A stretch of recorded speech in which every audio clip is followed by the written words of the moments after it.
Hello friends, thank you so much for your support. आप लोग अपना प्यार इसी तरह बनाए रखिए क्योंकि हम आपके लिए रिबॉर्न से जुड़ी और रोमांटिक एडवेंचरस कहानियाँ लगातार लाते रहेंगे। तो बिना देर किए चलिए कहानी शुरू करते हैं। उन्हें अपनी पत्नी के चिकित्सा कौशल पर अविश्वास नहीं था, लेकिन चौथे भाई की स्थिति बहुत विशेष थी। अब जबकि वह पाए जाने के बाद भी जीवित था, यह पहले से ही एक आशीर्वाद था। मोजीवे ने पहले से ही सोच लिया था कि जब तक वो चौथे भाई को घर वापस ला सकता है, तब तक वह जीवन भर उसका समर्थन करने को तैयार रहेगा।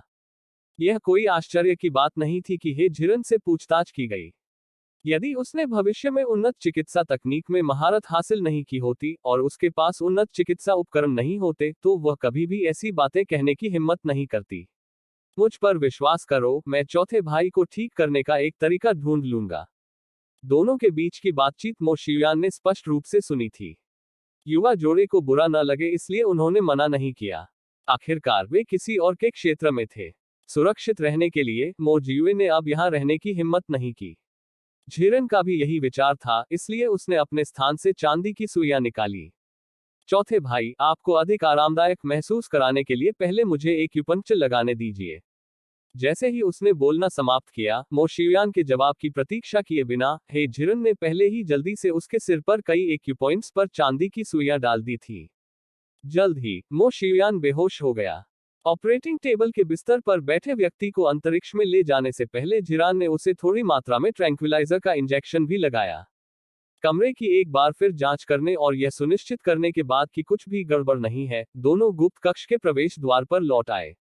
सीमेंट माउंटेन विला में आना और मो शियुआन को ढूंढना उनके लिए पहले से ही सबसे बड़ा लाभ था। इसके अलावा हुआंग जू की स्थिति के बारे में पूछताछ से जरूरी नहीं कि ये लोग उससे ज्यादा जानते हों। मो जियुआन का इलाज करने के लिए यहाँ से जल्दी निकलने के लिए मो जियुए ने सीधे उन 3 लोगों का सिर काट दिया और हे जिरान के साथ कुएं से बाहर छलांग लगा दी। अब आधी रात हो चुकी थी। पहाड़ के नीचे खराब दृश्यता के कारण हे झिरन ने मो शियुआन की स्थिति की जांच करने के लिए मौके पर ही अंतरिक्ष में प्रवेश करने का फैसला किया। अंतरिक्ष में वापस उन्होंने देखा कि डो ऑपरेटिंग टेबल पर चढ़ने के लिए कड़ी मेहनत कर रहा था। यह समझ में आने योग्य था कि छोटा लड़का अजनबियों के बारे में उत्सुक था। यह देखकर वह झिरन जल्दी से छोटे लड़के को किनारे ले गया और उसे एक छोटे से सेब के साथ अकेले खेलने के लिए मना लिया। मो जियुआन अभी भी गहरी नींद में था। मो जियुए ने पहले साफ पानी का एक बेसिन लाया और चौथे भाई के शरीर को साफ किया, फिर उसे कपड़े पहनाए जो हे झिरन ने ताओबाओ मॉल में अस्थायी रूप से उसके लिए खरीदे थे। सब कुछ व्यवस्थित होने के बाद वह झिरन ऑपरेटिंग रूम में आया। उसने सबसे पहले मो शियुआन के पैर छुए और तुरंत भौहें सिकोड़ ली। उसकी अभिव्यक्ति देखकर मो जियुए ने घबराकर पूछा, रनरान, चौथे भाई के पैर कैसे हैं? चौथे भाई के पैरों की स्थिति बहुत आशावादी नहीं है। यह सिर्फ एक साधारण हड्डी का फ्रैक्चर नहीं है। उसने झिरन ने कुछ देर सोचा और अपना प्रारंभिक निर्णय सुनाया। फोर्थ ब्रदर के निचले पैरों की सभी हड्डियां टूट गई हैं। उसकी तुलना में फोर्थ ब्रदर की कुचली हुई हड्डियों को फिर से जोड़ने में मदद करना एक छोटी सी समस्या है। सबसे महत्वपूर्ण बात यह है कि उसके पैरों की सभी मांसपेशियां मर चुकी हैं और उन मृत मांसपेशियों को हटाकर पुनर्जीवित किया जाना चाहिए। तभी फोर्थ ब्रदर को भविष्य में फिर से खड़ा होने का मौका मिलेगा। यह केवल हे झिरन का प्रारंभिक निर्णय था। जहां तक भाई के शरीर के अन्य हिस्सों की स्थिति का सवाल है, निदान करने के लिए अभी भी आगे की जांच की आवश्यकता है।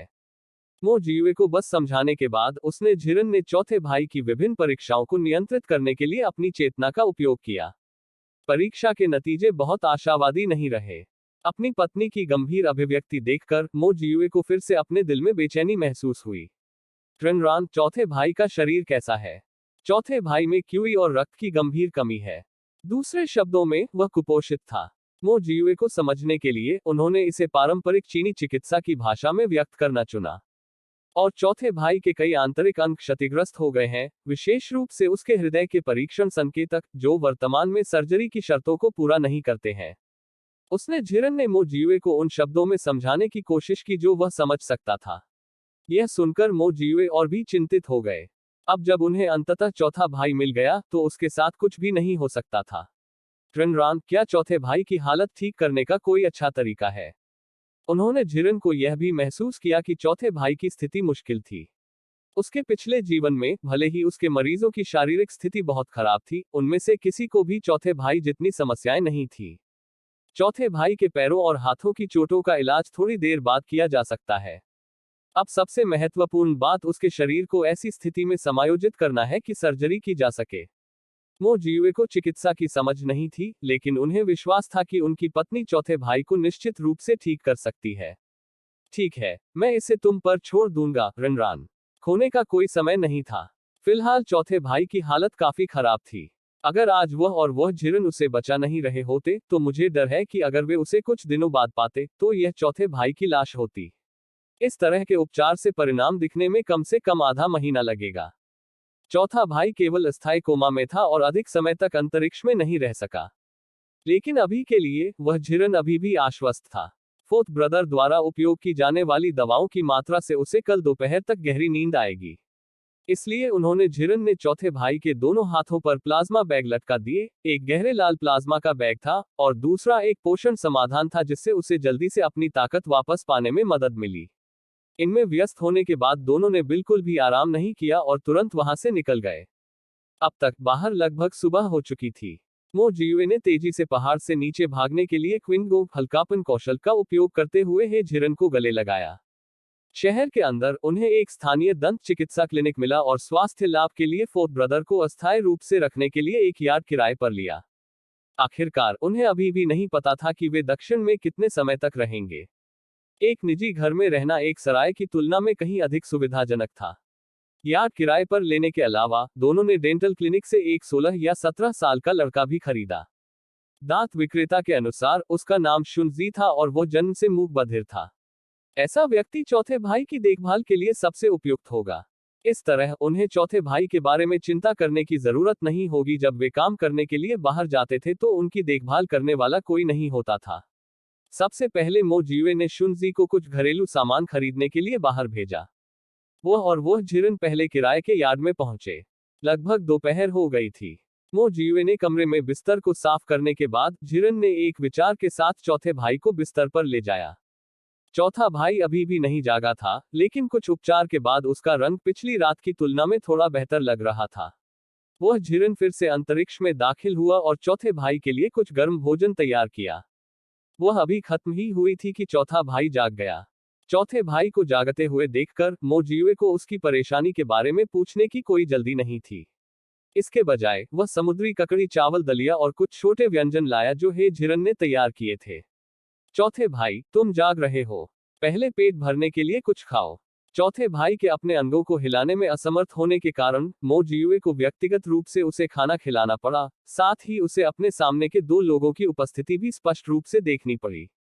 मूल रूप से अंधेरे गुप्त कक्ष में वह बहुत स्पष्ट रूप से नहीं देख सका और केवल आवाज से ही यह निर्धारित कर सका कि यह व्यक्ति नौवां कनिष्ठ भाई था।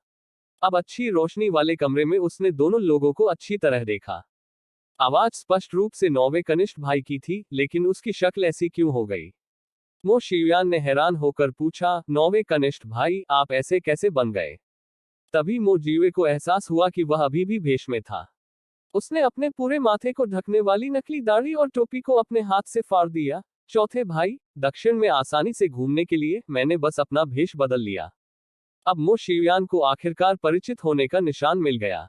मेकअप से कोई फर्क नहीं पड़ता, नौवे जूनियर भाई की भौहें और आंखें अभी भी अपनी मूल छाया में थी। मो शियुआन ने केवल उस मीठे चावल दलिया का एक घूंट लिया जो मो जियुए ने उसे खिलाया था। गर्म चावल का दलिया उसके पेट में चला गया और आमतौर पर मजबूत आदमी वास्तव में आंसू बहा रहा था।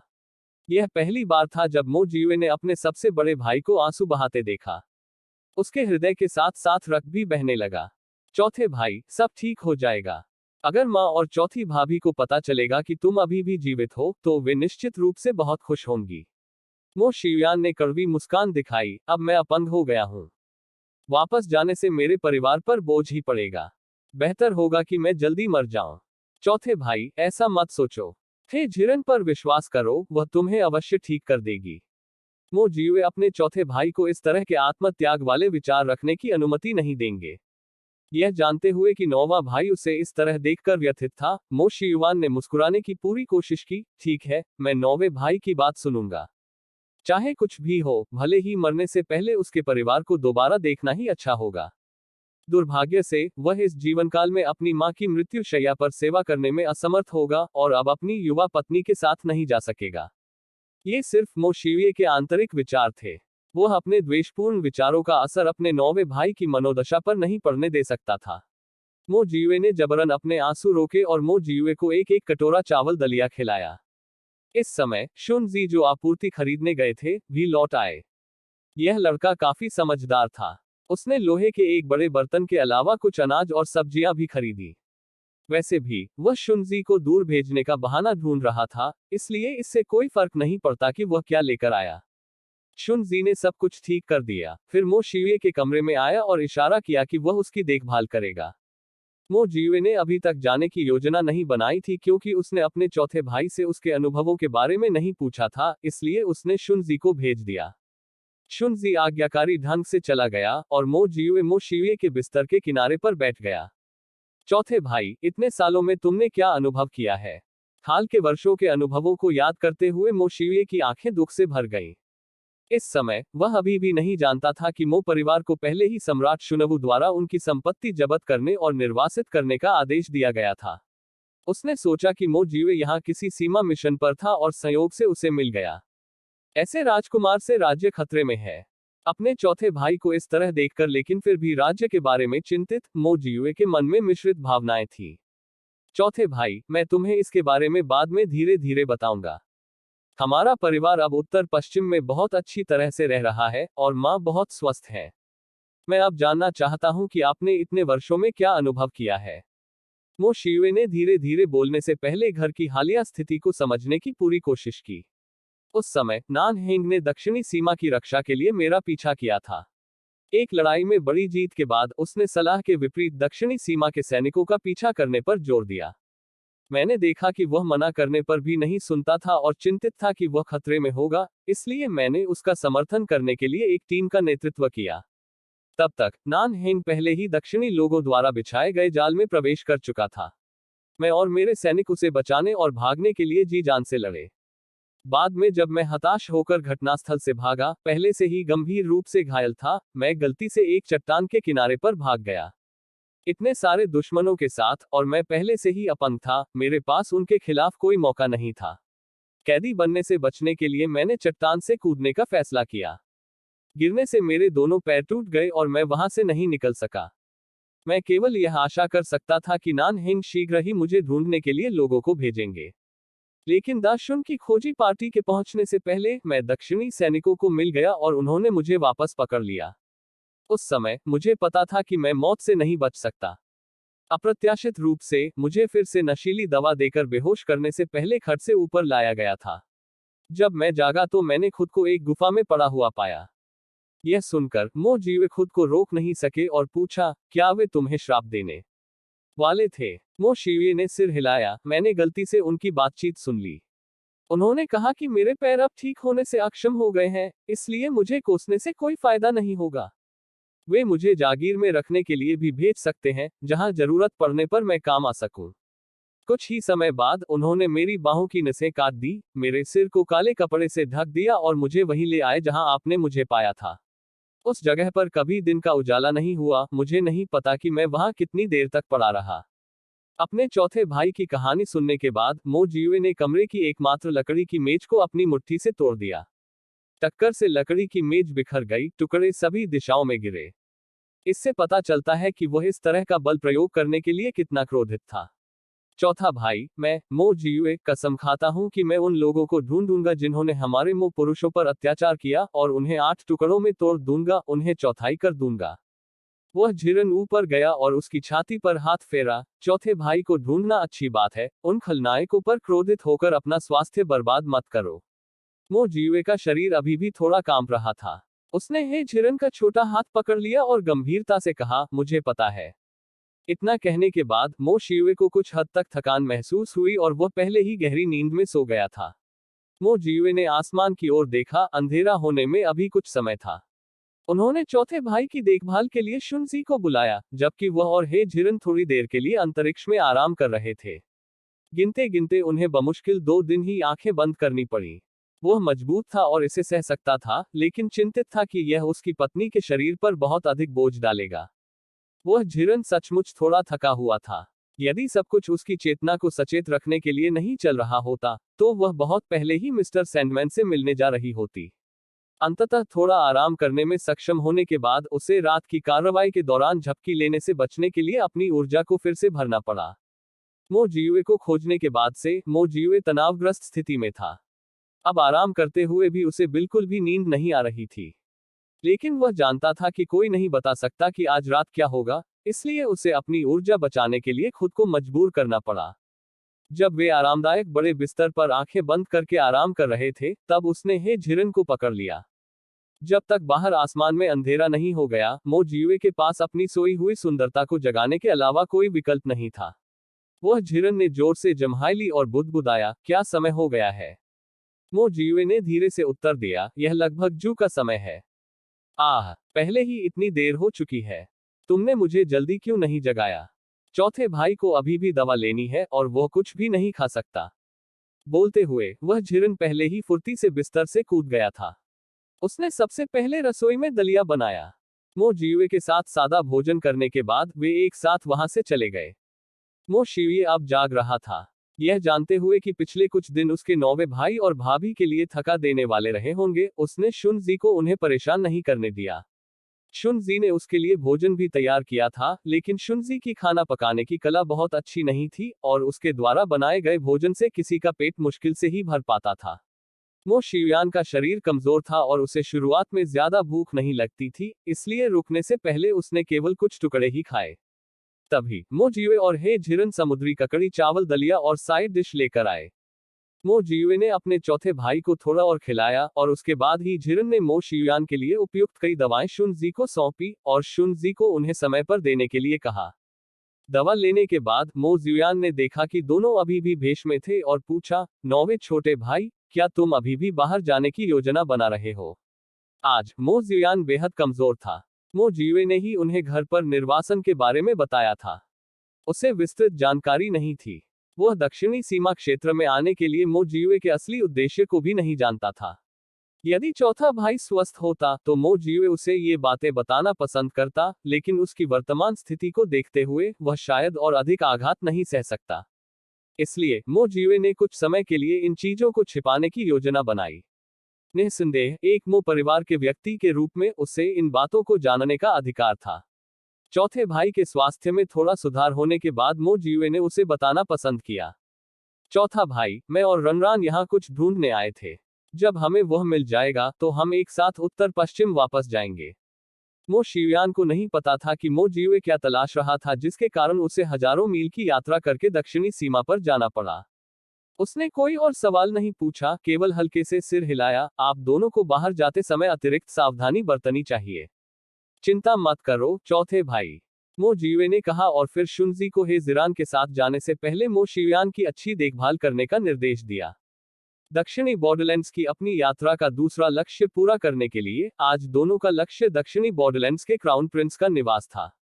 क्योंकि दाशुन की चौथी राजकुमारी दक्षिणी सीमा क्षेत्र के क्राउन प्रिंस से शादी करने के लिए यहां आई थी, डैन पाई को खोजने की सबसे बड़ी संभावना क्राउन प्रिंस के निवास में थी। मो जियुए ने पहले दक्षिणी सीमावर्ती राजधानी शहर पर हमला करने के लिए सैनिकों का नेतृत्व किया था, इसलिए वह यहाँ के इलाके के लिए अजनबी नहीं था। दोनों पूरे रास्ते सरपट दौड़ते रहे और जल्द ही क्राउन प्रिंस के निवास के गेट के बाहर पहुंच गए। यह कहना होगा कि क्राउन प्रिंस के निवास की सुरक्षा बेहद कड़ी थी। नग्न आंखों से देखने पर सैनिकों की दो टीमें गेट के सामने आगे पीछे गश्त कर रही थी। यह बताने की जरूरत नहीं थी कि कितने छिपे हुए थे। अगर वे दीवार पर चढ़कर अंदर घुसना भी चाहते थे तो उन्हें छुपी हुई आंखों से सावधान रहना पड़ता था, जिससे पता चलता था कि यह कितना मुश्किल था। फिर भी इससे क्राउन प्रिंस के आवास में जांच करने के लिए प्रवेश करने के मो जियुए और हे झिरन के दृढ़ संकल्प में कोई कमी नहीं आई। दोनों ने क्राउन प्रिंस के आवास की दीवार का चक्कर लगाया और वहां से गुजरने का बहाना करते हुए पीछे के बगीचे में चले गए। सामने के आंगन की तुलना में वहां की सुरक्षा थोड़ी अधिक आरामदायक थी, लेकिन वहां अभी भी कई गार्ड आगे पीछे गश्त कर रहे थे। मो जियुए ने अवसर का लाभ उठाया, हे झिरन को गले लगाया और दीवार पर छलांग लगा दी। इसी समय गार्डों की एक टीम गश्त कर रही थी। उसने जल्दी से हे झिरन को कोने में छिपने के लिए खींच लिया, जब तक कि वे गार्ड सावधानी से बाहर निकलने से पहले दूर नहीं हो गए। इतनी कड़ी सुरक्षा के साथ क्राउन प्रिंस के निवास में स्वतंत्र रूप से घूमने में सक्षम होने के लिए मो जियुए एक योजना लेकर आए। जल्द ही 2 रात्रि प्रेरी बहुत दूर से नहीं गुजरे। उसने और हे झिरन ने एक दूसरे की ओर देखा, फिर वे एक ही समय में रात के पहरेदारों के पीछे गए और प्रत्येक ने तेज हाथ के ब्लेड से एक को मार डाला। फिर उन्होंने जल्दी से अपने कपड़े पहने और लापरवाही से वे उपकरण उठा लिए जिनका उपयोग वे रात की निगरानी के लिए करते थे। बेहोश रात के चौकीदारों को जागने से रोकने के लिए हे झिरन ने यह सुनिश्चित करने के लिए प्रत्येक को एक गोली दी कि कुछ भी गलत न हो। ऐसा इसलिए नहीं था क्योंकि वे नर्म दिल के थे, खासकर हे झिरन। अपने पिछले जीवन में वह एक सैन्य डॉक्टर थी और निस्संदेह उन बेहद दुष्ट लोगों को छोड़कर कभी भी मानव जीवन के साथ खिलवाड़ नहीं करेगी। ये 2 रात्रि प्रेरी स्पष्ट रूप से क्राउन प्रिंस के निवास द्वारा खरीदे गए नौकर और दास थे। वे केवल भोजन के बदले अपने श्रम का आदान प्रदान करते थे। उन सबको मारने की कोई जरूरत नहीं थी। यहाँ सब कुछ निपटाने के बाद हे झिरन ने एक लालटेन उठाई और मो जियुए ने रात की निगरानी के लिए इस्तेमाल की जाने वाली बांस की छड़ी उठाई। दोनों क्राउन प्रिंस के आवास के आसपास घूमते रहे। मो जियुए दक्षिणी सीमावर्ती राजधानी शहर के इलाके से परिचित थे, लेकिन क्राउन प्रिंस के निवास के अंदर की संरचना के बारे में बहुत स्पष्ट नहीं थे।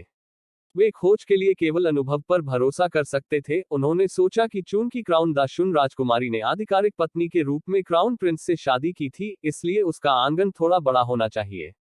इसलिए दोनों ने विशेष रूप से बड़े आंगनों की तलाश की। अनजाने में दोनों एक विशाल प्रांगण के बाहर पहुंचे। यह आंगन बाकियों से बहुत अलग था। बाहर रोशनी चमक रही थी और अंदर से मधुर संगीत सुनाई दे रहा था। इसके अलावा मो जियुए, जिनकी सुनने की क्षमता बेहद अच्छी थी, महिलाओं की हंसी की फुहारें सुन सकते थे।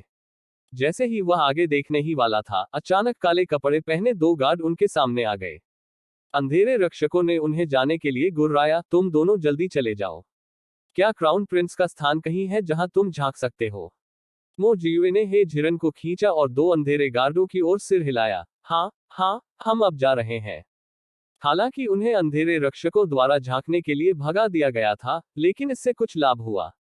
कम से कम अब उन्हें पता चल गया था कि दक्षिणी सीमा क्षेत्र का युवराज अंदर है। ऐसा प्रतीत होता था कि इस युवराज को भोग विलास पसंद है। यह भी अच्छा था, इससे उन्हें चौथी राजकुमारी का पता ढूंढने में कोई बाधा नहीं आई। क्राउन प्रिंस के स्थान से निकलने के कुछ देर बाद ही उन्होंने नौकरानी के वेश में एक महिला को क्राउन प्रिंस के शयनकक्ष की ओर उत्सुकता से भागते देखा। शायद नौकरानी बहुत चिंतित थी। जब वह उनसे कुछ ही दूरी पर एक स्थान पर भागी, तो उसे नहीं पता था कि उसने किस चीज पर कदम रखा है और गिर गई है। उसने झिरन ने महिला को सहारा देने में मदद करने का अवसर लिया, जानबूझकर अपनी आवाज धीमी कर दी, बहन, सावधान रहो। नौकरानी ने हे झिरन की बांह कसकर पकड़ ली और खड़े होने के लिए संघर्ष करने लगी। नतीजा यह हुआ कि उसके टखने में मोच आ गई। पहला कदम उठाते समय वह फिर लगभग गिर पड़ी। अब नौकरानी और भी अधिक चिंतित हो गई। भाई, कृपया क्राउन प्रिंस के पास जाएं और रिपोर्ट करने में मदद करें कि क्राउन प्रिंसेस बेहोश हो गई है। कृपया उससे कहें कि वह किसी जादू टोना करने वाले डॉक्टर को बुलाकर देखे। वह झिरन जानता था कि दक्षिणी सीमावर्ती लोग जादू टोना करने वाले डॉक्टरों की तलाश करते हैं। उसे यह समझ में नहीं आया कि किसी देश की युवराज को जादूगरनी को आमंत्रित करने के लिए युवराज के पास जाने की आवश्यकता क्यों पड़ी। इसके अलावा वह नौकरानी को दाशुन लहजे में बात करते हुए सुन सकती थी। वह चौथी राजकुमारी की सहचरी महल नौकरानी होनी चाहिए। मो जियुए ने भी इसे देखा। नौकरानी को यह पता चलने से रोकने के लिए कि हे झिरन का उच्चारण गलत था, वह तेजी से आगे बढ़ा और कहा, यह वह जगह नहीं है जहां हम जैसे लोग प्रवेश कर सकते हैं। तो फिर हमें क्या करना चाहिए? क्राउन प्रिंसेस बहुत गंभीर रूप से बीमार है। अगर हम किसी जादू टोना करने वाले डॉक्टर को आकर देखने के लिए नहीं कहेंगे, तो मुझे डर है कि वह मर सकती है। नौकरानी लगभग रो रही थी, जिससे पता चलता है कि वह कितना असहाय महसूस कर रही थी। यह देखकर झिरन ने जल्दी से अपनी आंखों से मो जियुए को संकेत दिया। मो जियुए तुरंत समझ गए और कहा, इस छोटे भाई के पूर्वज जादूगर थे। वह कुछ चिकित्सा कौशल भी जानता है। जब आप क्राउन प्रिंस से पूछने के लिए किसी को ढूंढने जाते हैं तो आप उसे जाने क्यों नहीं देते और पहले क्राउन प्रिंसेस पर एक नजर क्यों नहीं डालते? नौकरानी जानती थी कि उसकी वर्तमान स्थिति को देखते हुए क्राउन प्रिंस से दोबारा पूछने में बहुत समय लग सकता है। यहाँ क्राउन प्रिंसेस का शयनकक्ष नजदीक था। उसने पहले उन्हें वापस लेने का फैसला किया, जबकि दूसरों को क्राउन प्रिंस को ढूंढने दिया।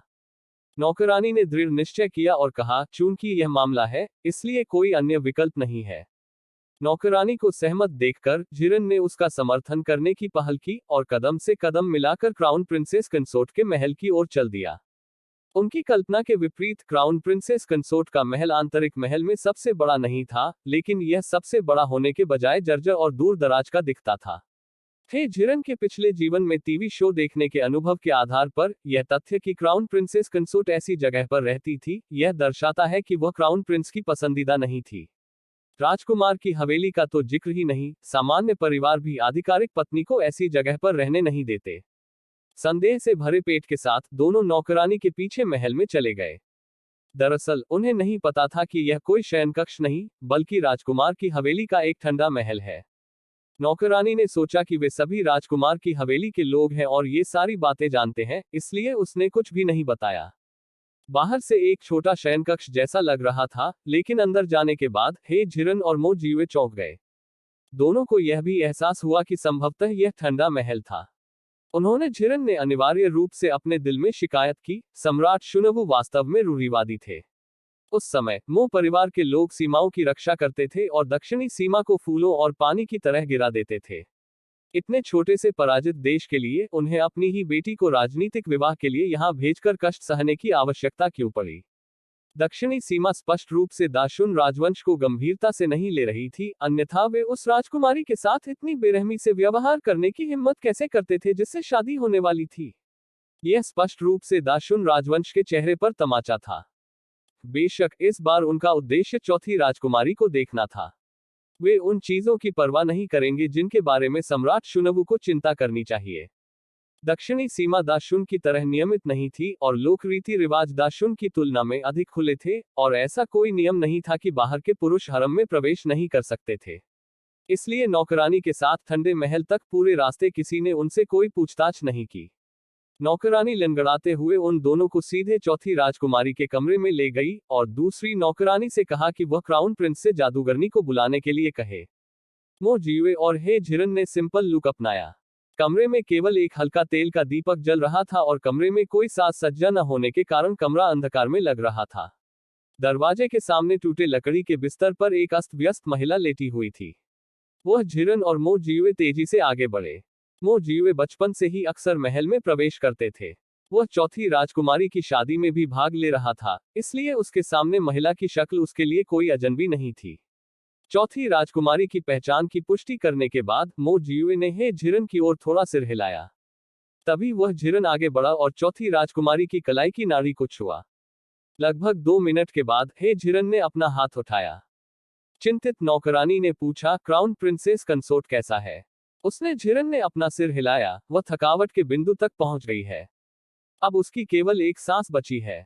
आप भी तैयार हो सकते हैं।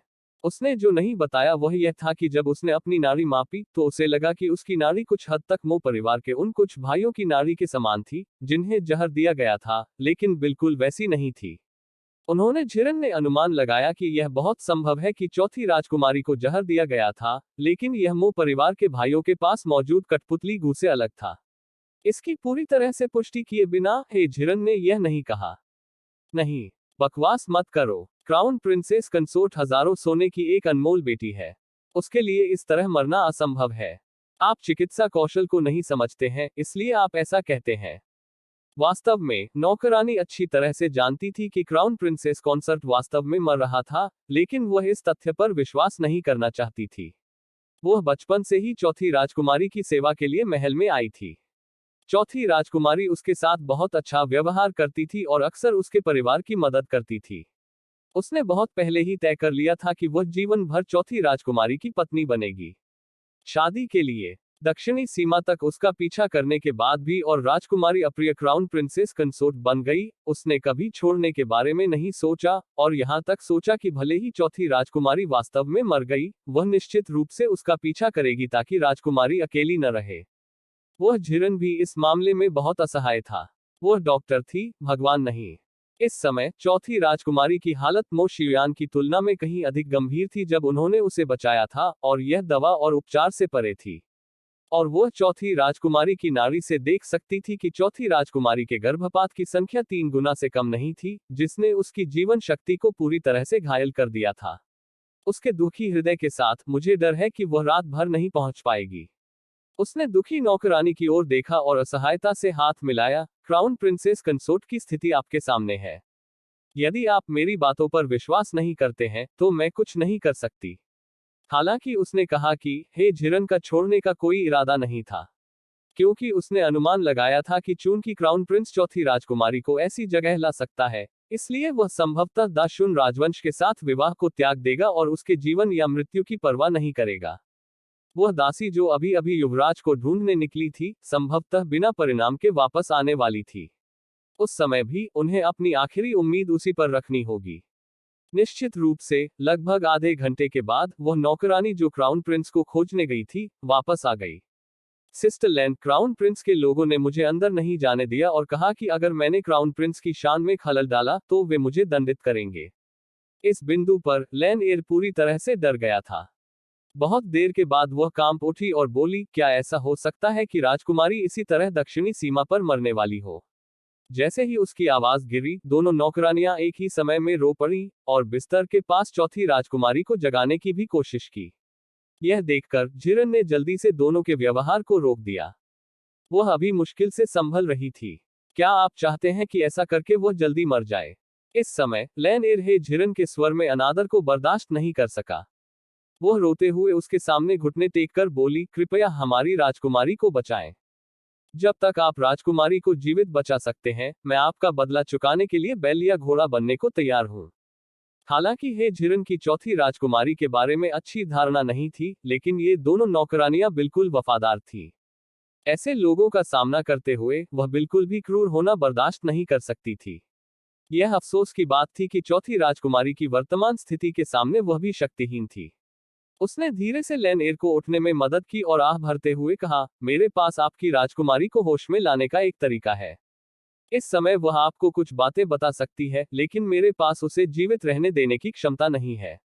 यह देखकर कि उसका लहजा दृढ़ था और वह झूठ नहीं बोल रही थी, और बिस्तर पर चौथी राजकुमारी को बिना थोड़ी सी भी जीवंतता के अपनी आंखें बंद करके देख रही थी, लैन एर ने पहले ही खुद को दफनाने के लिए तैयार कर लिया था।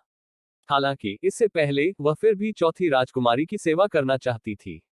लैन एर ने अपने आंसू पोंछे और कहा, कृपया राजकुमारी को जगाओ। उसने झिरन ने भी संकोच नहीं किया, अंतरिक्ष से सुई का पैकेट निकाला और एक कार्डियोटोनिक भी ले आया। दोनों उपाय मिलकर निश्चित रूप से चौथी राजकुमारी को जगा देंगे।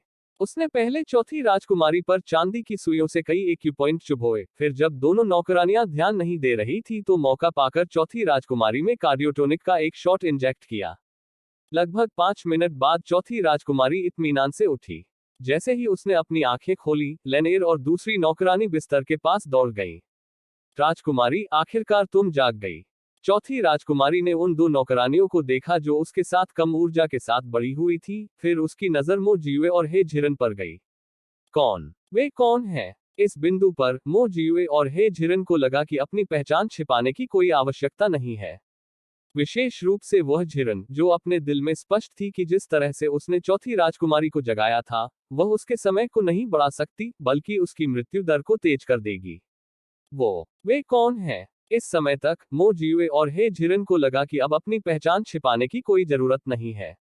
विशेषकर वह झिरन। वह बहुत स्पष्ट रूप से जानती थी कि चौथी राजकुमारी को जगाने के लिए इस पद्धति का उपयोग करके न केवल वह चौथी राजकुमारी का समय नहीं बढ़ा सकती थी, बल्कि इससे उसकी मृत्यु में तेजी आएगी। जहां तक दोनों नौकरानियों की बात है, वे चौथी राजकुमारी के प्रति वफादार थीं। और चौथी राजकुमारी की वर्तमान स्थिति को देखते हुए वह और दक्षिणी सीमा के राजकुमार एकमत नहीं थे। भले ही चौथी राजकुमारी की मृत्यु हो गई, संभवतः वे दो नौकरानियां दक्षिणी सीमा के राजकुमार की ओर नहीं मुड़ेंगी। वे ग्रेट शून वापस भी नहीं जा सकते थे, इसलिए चिंता करने की कोई जरूरत नहीं थी कि आज की घटनाओं का खुलासा हो जाएगा। यह सोचते हुए मो जियुए आगे बढ़े और कहा, राजकुमारी, मैं मो जियुए हूं। इस आवाज को सुनकर चौथी राजकुमारी ने उसे देखने के लिए अपनी आंखें खोलने के लिए संघर्ष किया, उसके चेहरे पर परिचितता का निशान खोजने की कोशिश की। मो जियुए ने अब तक अपना रूप बदल लिया था और वह अपने मूल स्वरूप जैसा बिल्कुल नहीं दिखता था। वह जानता था कि यह सामान्य बात है कि चौथी राजकुमारी उसे नहीं पहचान सकती। अपनी पहचान साबित करने के लिए मो जियुए ने फिर से कहा, राजकुमारी, क्या तुम्हें अब भी याद है? जब मैं तुम्हें ग्रेट शून्य और दक्षिणी सीमा के बीच की सीमा तक ले गया था, तो तुमने मुझसे गुप्त रूप से अपने दिवंगत पिता और भाइयों की पूजा करने के लिए ले जाने के लिए कहा था। तुमने यहां तक था कि अगर तुम्हें मो परिवार के लोगों की कब्रों पर धूप जलाने की अनुमति नहीं दी गई, तो तुम मेरे सामने मर जाओगी और विवाह गठबंधन के लिए दक्षिणी सीमा पर जाने से बिल्कुल इनकार कर दोगी। खांसी खांसी, क्या तुम सच में मो जियुए हो? उस समय केवल मो जियुए को ही इस मामले के बारे में पता था। और यह मो जियुए ही था जो पूजा करने के लिए उसके साथ पहाड़ पर गया था। कोई गलती नहीं हो सकती। और यह आवाज वास्तव में मो जियुए जैसी ही थी। मैंने दक्षिणी बॉर्डर में अभिनय करते समय चीजों को आसान बनाने के लिए केवल अपना रूप बदला। मैं असली मो जियुए हूं। अब चौथी राजकुमारी मो जियुए की पहचान की पुष्टि कर सकती है। उसने अपनी बाहें फैलाकर खुद को सहारा देकर बैठने की कोशिश की। वह जीरन आया और बोला, अपनी ताकत बचाने के लिए तुम लेट जाओ तो बेहतर है। चौथी राजकुमारी की वर्तमान स्थिति को देखते हुए थोड़ा सा प्रयास भी उसके जीवन का अंतिम समय बर्बाद कर देगा। चौथी राजकुमारी को भी अपनी स्थिति के बारे में स्पष्ट होना चाहिए। हालांकि वह अभी भी हे झिरन की पहचान नहीं जानती थी, क्योंकि वह मो जियुए के साथ थी, वह उसका व्यक्ति होना चाहिए। इस प्रकार वह बहुत आज्ञाकारी थी और फिर कभी हिलती नहीं थी। उसने झीरन से पूछा, राजकुमारी, क्या तुम्हें किसी ने श्राप दिया था? आपको कैसे पता? चौथी राजकुमारी स्पष्ट रूप से कुछ आश्चर्यचकित थी। उसके शरीर में श्राप किसी ने जानबूझकर डाला था। यहां तक कि ओझा को भी इसका पता नहीं चला। ऐसा लग रहा था कि इस कमजोर दिखने वाले आदमी को कम नहीं आंका जाना चाहिए। झीरन ने अपनी बाहें उसके सीने पर रख दी। यह मत पूछो कि मैंने इसका पता कैसे लगाया। बस मुझे बताओ कि यह सच है या झूठ। चौथी राजकुमारी की आंखें चारों ओर घूम गईं, स्पष्ट रूप से उत्तर देने को तैयार नहीं थी। आपको इसके बारे में जानने की जरूरत नहीं है। हालांकि चौथी राजकुमारी ने इस प्रकार बात की थी, लेकिन जीरन ने पहले ही अपने फैसले की पुष्टि कर दी थी। बात बस इतनी थी कि चौथी राजकुमारी को श्राप क्यों दिया जाएगा? क्या उसके शरीर में गुकीड़ों का शिक्षक सी मेंग से कोई लेना देना था, जिनकी वे तलाश कर रहे थे? इस विचार ने हे झिरन को और अधिक पूछताछ करने की इच्छा महसूस कराई। उसने सबसे पहले लेनएर और दूसरी नौकरानी को देखा। दोनों नौकरानियों ने अपना सिर नीचे झुका रखा था, सीधे उससे नजर मिलाने की हिम्मत नहीं कर रही थी। इससे पता चला कि ये दोनों नौकरानियां भी अंदर की कहानी जानती थीं। यदि वह वास्तव में चौथी राजकुमारी से कुछ भी प्राप्त नहीं कर पाती, तो वह उत्तर खोजने के लिए इन दो नौकरानियों को निशाना बनाती। जैसे ही वह झिरन इस पर विचार कर रहा था, लेनेर अचानक चौथी राजकुमारी के बिस्तर के सामने घुटने टेक गई। राजकुमारी, अब जब बात यहां तक गई है, तो छिपाने के लिए और क्या बचा है? इसके अलावा मो परिवार के लोग आपके सामने हैं। आपने मो परिवार के लिए बहुत कुछ किया है। आप इस समय भी कैसे नहीं बोल सकती? खांसी खांसी खांसी, खांसी खांसी। अपनी नौकरानी को घुटनों के बल बैठकर ये बातें कहते देख चौथी राजकुमारी ने सहज ही उसे रोकना चाहा। लेकिन जैसे ही उसने अपना मुंह खोला, उसे जोरों की खांसी शुरू हो गई, जिससे वह बोलने में असमर्थ हो गई। मो जियुए को समझ नहीं आया कि लेनेर ऐसा क्यों कहेगी। उसका क्या मतलब है जब वह कहती है कि तुमने मेरे मो परिवार के लिए बहुत कुछ किया है? उसने झिरन ने भी उत्तर जानने की इच्छा से मालकिन और नौकर को गौर से देखा।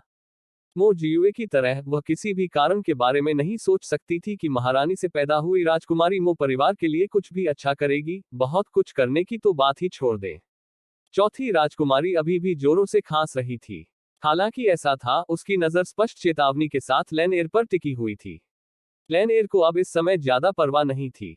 जैसे ही उसने अपनी मालकिन को सांस लेने में मदद की, उसने फिर भी कहा, राजकुमारी, बात यहां तक आ गई है। यदि तुम्हारी जान भी चली जाएगी, तो और क्या नहीं कहा जा सकता है। हालांकि चौथी राजकुमारी को पता था कि उसका शेष समय समाप्त हो गया है, लेकिन उसे इस बात का एहसास नहीं था कि यह इतना भयानक था। उसने हे झिरन को घूरकर देखा और पूछा, मैं और कितने समय तक जीवित रह सकती हूँ? गंभीर सच्चाई बताना चौथी राजकुमारी के लिए बहुत क्रूर होगा, लेकिन हे झिरन ने फिर भी स्पष्ट होना चुना। अगर कुछ भी अप्रत्याशित नहीं होता है, तो केवल 1 और घंटे के बारे में। क्या केवल 1 घंटा बचा है? लेनएर ने अविश्वास से अपनी आंखें चौड़ी कर ली। उनकी राय में राजकुमारी पहले कभी इतनी उत्साही नहीं थी। केवल 1 घंटा ही कैसे बचा रह गया? जाहिर तौर पर चौथी राजकुमारी भी बहुत आश्चर्यचकित थी। लेकिन अपने बर्बाद शरीर के बारे में सोचने के बाद और यह महसूस करने के बाद कि यदि दृढ़ इच्छा शक्ति ने उसका समर्थन नहीं किया होता, तो वह बहुत पहले ही मर गई होती, उसने परिणाम को बहुत जल्दी स्वीकार कर लिया। चूंकि मैं अपने अंतिम क्षणों में आ गया हूं, इसलिए मैं चीजें छिपाना जारी नहीं रखूंगा। उसने मो जिवे की ओर देखा और बोली, लेकिन तुम्हें मुझसे वादा करना होगा कि यह खबर जानने के बाद भी उसे बचाने की कोशिश मत करो। मो जिवे उसकी बातों से हैरान रह गया। वह नहीं जानता था कि उसे से उसका क्या मतलब है। राजकुमारी क्या कहना चाह रही है? चौथी राजकुमारी बहुत गंभीर लग रही थी। पहले मुझसे वादा करो। मो जिवे स्वभाव से जिद्दी भी थे। यह जाने बिना कि यह किस मामले से संबंधित है, यहां तक मरते हुए व्यक्ति का सामना करते समय भी वह समझौता नहीं करेगा। खासतौर पर तब जब लेनेर ने उल्लेख किया कि चौथी राजकुमारी ने मो परिवार के लिए बहुत कुछ किया है। आखिर वह कौन था जिसके बारे में उसने बात की? मेरे मो परिवार के लोगों ने हमेशा बड़े उद्देश्य को प्राथमिकता दी है। यदि इससे मो परिवार को लाभ होता है, तो मैं स्वाभाविक रूप से राजकुमारी की बातें सुनूंगा। जहां तक मामलों की बात है, मुझे डर है कि मैं वादा नहीं कर सकता। मो जिवे के दृढ़ रुख को देखकर चौथी राजकुमारी एक पल के लिए झिझकी। इसे सहन करने में असमर्थ, लेनेर ने आग्रह किया, राजकुमारी, बात यहां तक आ पहुंची है। यहां तक कि आपकी जान भी जाने वाली है। अब और क्या विचार करने को बचा है? दूसरी दासी भी जमीन पर घुटनों के बल बैठकर सिसकने लगी। हाँ राजकुमारी, तुम ही कहो। जैसे जैसे हे झिरन और मो जिवे और अधिक भ्रमित होते गए, उन्हें एक हल्का अनुमान भी हुआ, क्या यह वह जिसका उल्लेख चौथी राजकुमारी ने किया है, वह लापता मो परिवार का बेटा हो सकता है? Exclamation question mark. जैसे ही मो जिवे चौथी राजकुमारी से बोलने के लिए आग्रह करने के लिए उत्सुक थी, उसकी आंखों में अनिच्छा और संघर्ष का एक निशान दिखाई दिया और उसने बोलने की पहल की। मैं मो परिवार के 7वें युवा गुरु मो युवांस के ठिकाने के बारे में बात करना चाहता हूँ। यह सुनकर मो जिवे और हे झिरन दोनों ने आश्चर्य व्यक्त किया। उन्होंने सोचा था कि यह मो परिवार के पुरुष सदस्यों से संबंधित हो सकता है, यह अनुमान लगाते हुए कि यह सबसे बड़ा या दूसरा भाई हो सकता है, लेकिन उन्होंने कभी यह उम्मीद नहीं की थी कि यह 7वां भाई होगा। इसके बावजूद किसी भी भाई का ठिकाना मो जिवे के लिए उतना ही महत्वपूर्ण था। चौथी राजकुमारी, मेरा 7वां भाई कहाँ है? मो युवांस के बारे में सोचते ही चौथी राजकुमारी का दिल भर आया। जब वह 14 वर्ष की थी, तो मो युवांस ने महल में शाही रक्षकों के कमांडर के रूप में कार्य किया। एक बार उसने उसे देखा और उसकी दृढ़ और सुंदर उपस्थिति से आकर्षित हो गई। चौथी राजकुमारी जानती थी कि उसे भविष्य में राजनीतिक विवाह की राह पर चलना होगा, इसलिए उसने कभी भी मो युवांस के लिए कोई असाधारण आशा रखने की हिम्मत नहीं की। अप्रत्याशित रूप से, संयोग से उसका फिर से मो युवांस से सामना हुआ। कारण यह था कि उसका पालतू तोता, जिसे उसने कई वर्षों तक पाला था, अचानक डर गया और उड़ गया। उसने महल के सेवकों के साथ उसका पीछा किया, लेकिन तोता बहुत ऊंचा उड़ गया और वे उसे पकड़ने में सक्षम हुए बिना केवल उसकी छाया ही देख सके। उसी समय एक मजबूत आकृति ने बिजली की तरह ऊंची छलांग लगाई और उड़ते हुए तोते को आसानी से पकड़ लिया। मो यूनसे ने शांति से तोते को उसे लौटा दिया और फिर सिर झुकाकर चला गया। चौथी राजकुमारी के मन में पहले से ही मो युवांस के प्रति बेहद अनुकूल धारणा थी और तोते के साथ हुई घटना के बाद वह उसके बारे में नहीं भूल सकी। उसने गुप्त रूप से इस मामले का जिक्र अपनी मां से किया, लेकिन उसकी मां ने इसे खारिज कर दिया क्योंकि मो जिवे ने नानकी के लिए एक शिक्षक के रूप में काम किया था, यह सोचकर कि मो परिवार तीसरे राजकुमार के साथ जुड़ा हुआ था, और उसने सीधे उसकी आशाओं को कुचल दिया। इसके अलावा दा शून की वैध राजकुमारी के रूप में उनका राजनीतिक विवाह होना तय था। अगर उसकी मां सहमत भी होती, तो उसके पिता इसकी अनुमति नहीं देते। तब से वह केवल मो युवांस को चुपचाप अपने दिल में रख सकती थी और कोई अनुचित विचार रखने की हिम्मत नहीं कर सकती थी। बाद में जब मो यूनसे की शादी हुई, तो वह कई दिनों तक रोती रही और उसका काफी वजन कम हो गया। और फिर उसने युद्ध में मो युआसे की मृत्यु की खबर सुनी और उसका दिल मो युआसे के साथ पीली धरती में दफना दिया गया। जिस दयनीय स्थिति में उसने मो यूनसे को देखा था, उसके बारे में सोचकर उसे अवर्णनीय दर्द महसूस हुआ। उसने हमेशा मो युवांस के लिए अपनी भावनाओं को अपने दिल में रखा था, यहाँ तक कि उसकी 2 सबसे भरोसेमंद नौकरानियों को भी उनके बारे में पता नहीं था। अब वही ईमानदारी से मो जिवे को मो युआसे के ठिकाने के बारे में बताना चाहती थी, लेकिन उसका इन भावनाओं को प्रकट करने का इरादा नहीं था। मैं कुछ समय पहले ही नानचुवान पहुंचा था और एक फू मास्टर क्राउन प्रिंस के निवास पर आया था। उसके साथ एक व्यक्ति उल्लेखनीय रूप से मो यून्स के समान दिखता है। उस समय क्राउन प्रिंस ने मेरे साथ काफी अच्छा व्यवहार किया, इसलिए मैंने उनसे उस व्यक्ति की पहचान के बारे में पूछताछ करने में मदद करने के लिए कहा। गू मास्टर, यह जानते हुए कि क्राउन प्रिंस और मो परिवार के बीच मतभेद थे, उन्होंने मो यूनसे की पहचान नहीं छिपाई।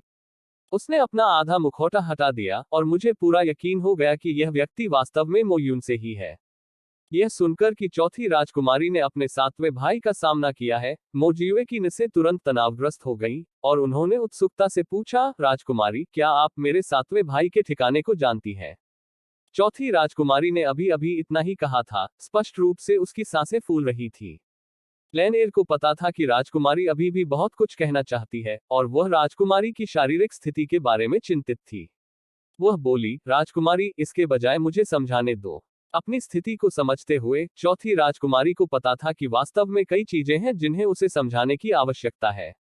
अपनी सहनशक्ति के बारे में चिंतित होकर उसने लेनेर की ओर थोड़ा सिर हिलाया, कुछ महत्वपूर्ण मामलों को संबोधित करने के लिए अपनी आखिरी ताकत इकट्ठा करने का दृढ़ संकल्प किया। राजकुमारी की अनुमति से लेनेर ने मोजियुए की ओर रुख किया और कहा, राजकुमारी गुप्त रूप से बात करने के लिए सातवें मास्टर मो के पास पहुंची, लेकिन उन्होंने कोई प्रतिक्रिया नहीं दिखाई। बाद में पता चला कि वह एक कठपुतली गू से पीड़ित था, जिसने उसकी अपनी इच्छा को छीन लिया था। वह कठपुतली की तरह गू को फेंकने वाले व्यक्ति द्वारा पूरी तरह से नियंत्रित हो गया। राजकुमारी नहीं चाहती थी कि दाशुन के प्रति वफादार बहादुर लोगों को दक्षिणी सीमांत के लोगों द्वारा नियंत्रित किया जाए। इसलिए उसने क्राउन प्रिंस और गू मास्टर से सातवें मास्टर मो को क्राउन प्रिंस के निवास में रखने का अनुरोध किया। इस तरह वह निजी तौर पर उसकी देखभाल कर सकती थी। एक पल के लिए रुकते हुए लेनेर ने आगे बताया, राजकुमारी सातवें मास्टर मो को बचाने के लिए बेताब थी, लेकिन मो परिवार के प्रति दक्षिणी फ्रंटियर की नफरत की सीमा को भूल गई। जब युवराज ने राजकुमारी की गुहार देखी तो उसने तुरंत उसे थप्पड़ मारा और उसे उसके कक्ष में कैद कर देने का आदेश दिया। बाद में जब राजकुमारी को पता चला कि वह गर्भवती है तो क्राउन प्रिंस को सूचित करने के बाद उसे आजादी दी गई। फिर भी उसने सातवें मास्टर मो को बचाने का विचार नहीं छोड़ा, लेकिन इस बार उसने क्राउन प्रिंस को समझाने के लिए वास्तविक कारण का उपयोग करने की हिम्मत नहीं की। राजकुमारी ने दावा किया कि मो परिवार ने दाशुन के राजकुमार क्यूई का समर्थन किया, जो उसके अपने भाई राजकुमार हेंग के विरोधी थे। उसे उम्मीद थी कि भविष्य में मो परिवार के किसी सदस्य पर दबाव डालकर उन्हें प्रिंस हेंग का पक्ष लेने के लिए धमकाया जाएगा। राजकुमारी को तार्किक और अच्छी तरह से तर्क प्रस्तुत करते देखकर क्राउन प्रिंस ने अपने पिछले संदेह दूर कर दिए। कुछ दिनों बाद गू मास्टर फिर आए और एक शर्त रखी। गू मास्टर सतर्क था और दाशुन की चौथी राजकुमारी पर पूरी तरह भरोसा नहीं कर सका। अगर उसे सातवें मास्टर मो को राजकुमारी को सौंपना था तो उसे एक शर्त माननी होगी। कैसी शर्त? मो जियुए ने उत्सुकता से पूछा। गू मास्टर ने कहा कि राजकुमारी को स्वेच्छा से उसकी गू को स्वीकार करना होगा। अगर वह कुछ भी ऐसा करती जो उसकी इच्छा के विरुद्ध जाता, तो उसके अंदर का गुह उसे पीड़ा देता।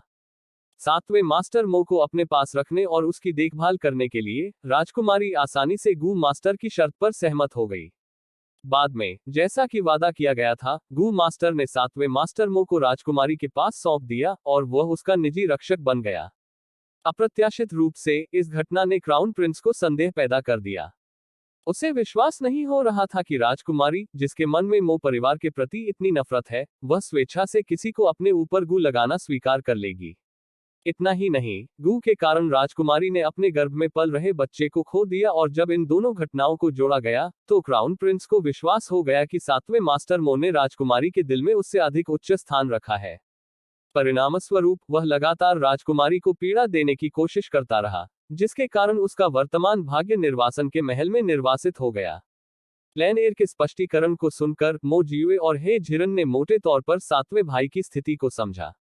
इस समय वे राजकुमारी के असली उद्देश्यों पर ध्यान से विचार करने के लिए समय नहीं निकाल सके, लेकिन मो युएन्स के ठिकाने को जानने के लिए उत्सुक थे।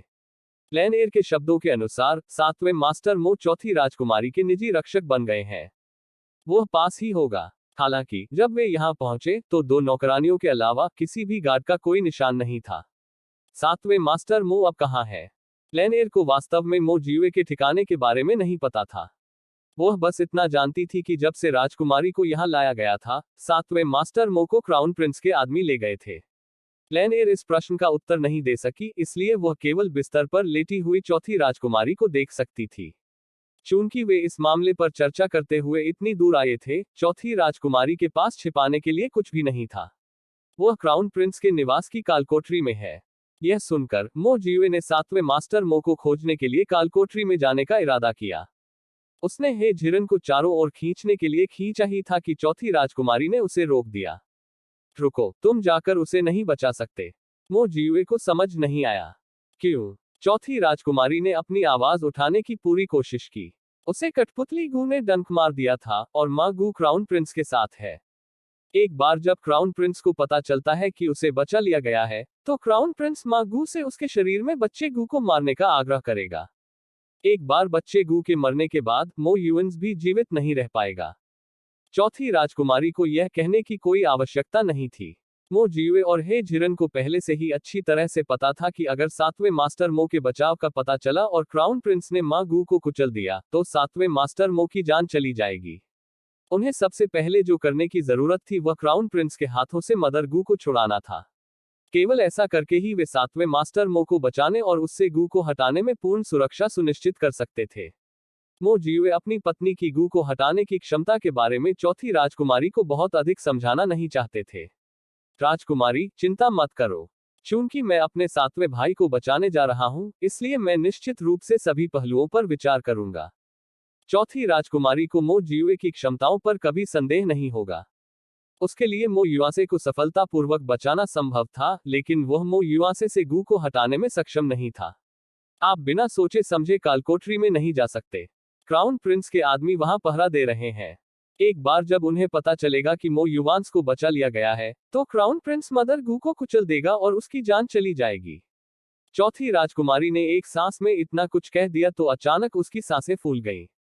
लैनएर इतनी डर गई थी कि उसने तुरंत हे झिरन को खींच लिया। मास्टर, कृपया हमारी राजकुमारी पर एक और नजर डालें। लैनएर आपसे हमारी राजकुमारी को बचाने की विनती करती है। वो एक अच्छी इंसान है। लैनएर जो कहना चाहती थी वह यह था कि राजकुमारी ने मो परिवार के साथ कभी कोई गलत काम नहीं किया। यदि 7वें मास्टर मो को वहां रखने की राजकुमारी की कोशिशें नहीं होती, तो 7वें मास्टर मो को बहुत पहले ही एक आत्मघाती सैनिक के रूप में भेज दिया गया होता। अब किसी को यह भी नहीं पता था कि वह अब भी जीवित है या नहीं। हालांकि अनकहा हे झिरन और मो जियुए उसके शब्दों के पीछे के निहितार्थ को समझ सकते थे। दोष देने के लिए हमेशा कोई ना कोई होता है। यह महारानी थी जिसने मो परिवार की महिलाओं को जहर दिया था, और यह नान हेंग था जिसने मो परिवार के खिलाफ साजिश रची थी। चौथी राजकुमारी असंबंधित थी। हालांकि हे झिरन के उत्कृष्ट चिकित्सा कौशल के बावजूद चौथी राजकुमारी की वर्तमान स्थिति को उलटने का कोई रास्ता नहीं था। जब उसने पहली बार चौथी राजकुमारी की नब्ज जांची, तो उसे आश्चर्य हुआ कि 20 साल की इतनी युवा महिला का शरीर इतना खराब कैसे हो सकता है। अब वह जानती थी, क्राउन प्रिंस के दुर्व्यवहार की संभावना थी, लेकिन उसके शरीर में मौजूद गू कीड़ों ने भी प्रमुख भूमिका निभाई। यह सोचते हुए हे झिरन को अचानक एक समस्या का एहसास हुआ। चौथी राजकुमारी की तलाश में उनका मुख्य उद्देश्य नाल की त्वचा प्राप्त करना था। जब मो जियुए को अपने 7वें भाई की स्थिति के बारे में पता चला तो वो कुछ मानसिक संतुलन खो बैठा। उसे भ्रम में पड़कर उसका अनुसरण नहीं करना चाहिए। तो उसने मो जियुए को अपनी कोहनी से थपथपाया और धीरे से याद दिलाया, प्लेसेंटा त्वचा। उसके अनुस्मारक के साथ मो जियुए को चौथी राजकुमारी को खोजने का वास्तविक उद्देश्य याद आया। राजकुमारी, मैं इस बार विशेष रूप से आपसे कुछ मांगने के लिए क्राउन प्रिंस की हवेली में आया था। चौथी राजकुमारी ने अपनी भारी होती पलकों को थोड़ा ऊपर उठाया। मेरी इस हालत में आप मुझसे और क्या मांग सकते हैं? मो जियुए बोलने से पहले एक पल के लिए झिझके। मुझे राजकुमारी के दहेज से नाल की त्वचा चाहिए। तुम्हें वह बेकार चीज किस लिए चाहिए? चौथी राजकुमारी को यह पूछते हुए सुनकर मो जियुए पुष्टि कर सकी कि उसे महारानी द्वारा मो परिवार की महिलाओं को जहर देने के बारे में नहीं पता था। किसी को चिकित्सा उपचार के लिए नाल की त्वचा की आवश्यकता है। मुझे पता है कि राजकुमारी के दहेज में यह है, इसलिए मैं यहाँ दवा मांगने आई हूँ। यह सुनकर चौथी राजकुमारी ने ज्यादा कुछ नहीं सोचा। शुरुआत में प्लेसेंटा त्वचा एक अत्यंत दुर्लभ वस्तु थी। इसके अलावा मो जियुए उस समय उसकी शादी के लिए उसे नानजियांग ले गया था, इसलिए यह बिल्कुल भी अजीब नहीं था कि उसे पता था कि उसके पास यह वस्तु है। बात सिर्फ इतनी थी कि इस समय उसके पास मो जियुए की मदद करने का कोई रास्ता नहीं था। प्लेसेंटा की त्वचा वास्तव में अभी भी आसपास है, लेकिन दुर्भाग्य से मेरा दहेज अब मेरे हाथों में नहीं है। मो जियुए ने भौहें चढ़ा दी। यहाँ तक एक साधारण परिवार में भी वे शायद ही कभी किसी महिला के दहेज को छूते हैं, ग्रैंड नानजियान के क्राउन प्रिंस की हवेली को तो छोड़ ही दें। यह कैसे संभव हुआ कि उन्हें क्राउन प्रिंस के खजाने को क्राउन प्रिंस कंसोर्ट के दहेज के साथ पूरक करने की आवश्यकता थी। अपनी मालकिन को फिर से हौंफते हुए देखकर लेनेर ने समझाया, नौवे मास्टर को नहीं पता कि मेरी राजकुमारी का दहेज अब उपपत्नी जियो के हाथों में है। मो जियो ने भौहें सिकोड़ कर पूछा, उपपत्नी जियो कहाँ है? जब उपपत्नी जियो की बात आई तो यह स्पष्ट था कि लेनेर उससे बहुत नफरत करती थी। उपपत्नी जियो को बहुत पसंद किया जाता है, इसलिए निश्चित रूप से वह महामहिम क्राउन प्रिंस के सबसे करीब रहती है। उन्होंने गायन और नृत्य की आवाज के आधार पर क्राउन प्रिंस के आंगन के स्थान का फैसला किया था। स्वाभाविक रूप से उन्होंने आसपास के वातावरण को भी ध्यान से देखा था। युवराज के आंगन से कुछ ही पीछे एक अत्यंत आलीशान जगह थी। वह उपपत्नी जियो का निवास स्थान होना चाहिए। इस संक्षिप्त आदान प्रदान के माध्यम से मो जियो का पिछला आवेग खत्म हो गया। उसने गंभीरता से पूछा, कृपया राजकुमारी, वह गूढ़ व्यक्ति जो मेरे सातवें भाई को यहाँ लाया था, कैसा दिखता है? चौथी राजकुमारी ने याद करते हुए कहा, उसने हुड पहना हुआ था इसलिए मैंने उसकी शक्ल नहीं देखी। मैं केवल इतना जानती हूँ कि वो कुछ पतले शरीर वाला आदमी है। मो जियो को पता था कि चौथी राजकुमारी का कुछ भी छिपाने का इरादा नहीं था। चूंकि उसने कहा कि उसने उसका चेहरा नहीं देखा, तो उसने निश्चित रूप से नहीं देखा। उसने झिरन ने बिस्तर पर पड़ी दयनीय महिला की ओर देखा। अगर उसका वश चलता तो वह उसे बचाने की कोशिश भी करती। आखिरकार वह 20 वर्ष से कुछ अधिक की थी और उसने मो परिवार के खिलाफ कुछ भी हानिकारक नहीं किया था। दुर्भाग्य से वह पहले ही अपनी आखिरी सांस पर थी। झिरन को उम्मीद थी कि वह अपने अगले जीवन में एक अच्छे परिवार में पुनर्जन्म ले सकेगी और एक सामान्य लेकिन खुशहाल महिला बन सकेगी। उसी क्षण चौथी राजकुमारी को अचानक घुटन महसूस हुई। वह न तो इसे निगल सकती थी और न ही खांस सकती थी, फिर भी झिरन देख सकती थी कि उसे अभी भी कुछ कहना है। इसलिए उसने जल्दी जल्दी अपने कुछ एक्यूपॉइंट पर चांदी की सुइयां चुभो दी। राजकुमारी, आपके पास अधिक से अधिक 15 मिनट और हैं। जल्दी से कहो कि तुम्हें क्या कहना है। सुइयों का महत्वपूर्ण प्रभाव पड़ा। चौथी राजकुमारी की सांसें काफी हद तक स्थिर हो गईं। लेनेर और दूसरी नौकरानी तुरंत बिस्तर के पास घुटनों के बल बैठ गईं और उसका हाथ पकड़कर रोते हुए बोली, राजकुमारी, निश्चिंत रहें और आगे बढ़ें। यूएर और मैं आपका साथ देंगे ताकि आप रास्ते में अकेले न हो। चौथी राजकुमारी ने बदले में दोनों नौकरानियों के हाथ जबरदस्ती पकड़ लिए। नहीं, मैं तुम्हें ऐसा करने की इजाजत नहीं दूंगा। प्रयास के साथ उसने मो जियो की ओर देखा। मो जियो, क्या यह महल आपसे कुछ मदद करने के लिए कह सकता है? एक नजर से वह झिरन चौथी राजकुमारी के इरादे को देख सकता था। यदि यह गंभीर अवसर न होता तो वह निश्चित रूप से कहती, नौवे मास्टर आड़ू के फूलों को आकर्षित कर रहे हैं। मो जियो को अभी भी चौथी राजकुमारी का असली इरादा समझ में नहीं आया। इस समय उसने वास्तव में सोचा कि चौथी राजकुमारी उसे कुछ महत्वपूर्ण मामला सौंपेगी, जैसे कि सम्राट शुनवू को उसकी मृत्यु के वास्तविक कारण के बारे में बताना। यह देखकर कि मो जियो ने उसकी बातों का खंडन नहीं किया, चौथी राजकुमारी ने धीरे से कहा, मेरी दो नौकरानियां, एक का नाम यूएर और एक का नाम लेनेर, ने बचपन से ही मेरी सेवा की है। हालांकि हम मालकिन और नौकर हैं, हम बहनों की तरह करीब हैं। मैं नहीं चाहती कि वे मेरी तरह इस विदेशी भूमि में व्यर्थ मरें। नहीं राजकुमारी, आप जहां भी जाएं हम आपका अनुसरण करना चाहते हैं। दोनों नौकरानियां मरने के लिए पहले से ही तैयार थी। मो जियो अभी भी चौथी राजकुमारी के असली इरादे को नहीं समझ सके। अगर यह मेरी क्षमता में है तो मैं इन दोनों महिलाओं को दाशून वापस ला सकता हूं। बेशक वह उन्हें दाशून वापस ला सकता था, लेकिन वह उन्हें राजधानी शहर नहीं ला सका, अन्यथा उसकी हाल की गतिविधियां उजागर हो सकती थी। चौथी राजकुमारी ने सिर हिलाया। नहीं, भले ही वे ग्रेट शून लौट आए, उनके पास वापस जाने के लिए कोई घर नहीं होगा। मैं चाहता हूं कि वे आपका अनुसरण करें। इस बिंदु पर मंदबुद्धि मो जियो भी समझ गए।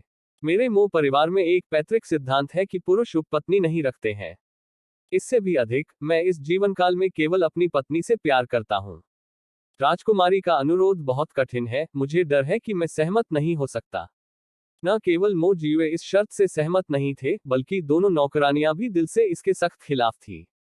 राजकुमारी, आप ऐसा बिल्कुल नहीं कर सकती। चाहे जीवन हो या मृत्यु, हम आपके साथ रहेंगे। वह झिरन जानता था कि मो जियो अपने शब्दों से पीछे हटने वाला व्यक्ति नहीं था, लेकिन जब इस तरह की बातें आईं, तो वह अपने दिल में खटास महसूस करने से नहीं रोक सकी। उसने वहां मौजूद कुछ लोगों को उदासीनता से देखा, अपनी आंखों में नाराजगी को छुपाने में बिल्कुल भी असमर्थ रही। मो जियो की हथेलियों में पहले से ही पसीना आ रहा था। वो इस बात से क्रोधित था कि राजकुमारी उसे बेतरतीब ढंग से अपनी स्त्रियां दे रही थी, और इससे भी अधिक चिंतित था कि उसकी पत्नी इस वजह से उस पर अपना गुस्सा निकालेगी। चौथी राजकुमारी को इस विचार को त्यागने के लिए उसने जानबूझकर हे झिरन को बिस्तर के सामने खींच लिया। यह मेरी पत्नी है, प्रतिष्ठित है परिवार की बेटी, वर्तमान कार्य मंत्री। मैं मो जियुए इस जीवन काल में केवल उससे प्यार करता हूँ। इस समय चौथी राजकुमारी की आत्मा स्पष्ट रूप से डगमगाने लगी थी, लेकिन उसका मस्तिष्क अभी भी काम कर रहा था। वह यह भी जानती थी कि मो परिवार के लोग रखेल नहीं रखते थे। यदि वह मृत्यु के द्वार पर न खड़ी होती तो अपनी 2 वफादार नौकरानियों को बसाने का ऐसा उपाय न सोचती। चौथी राजकुमारी ने खुद को सचेत रखने के लिए संघर्ष किया, फिर हे झिरन की ओर देखा। मैं आपसे विनती करता हूँ, उन्हें अपने साथ ले जाओ और भविष्य में उन्हें एक अच्छा परिवार ढूंढने में मदद करो।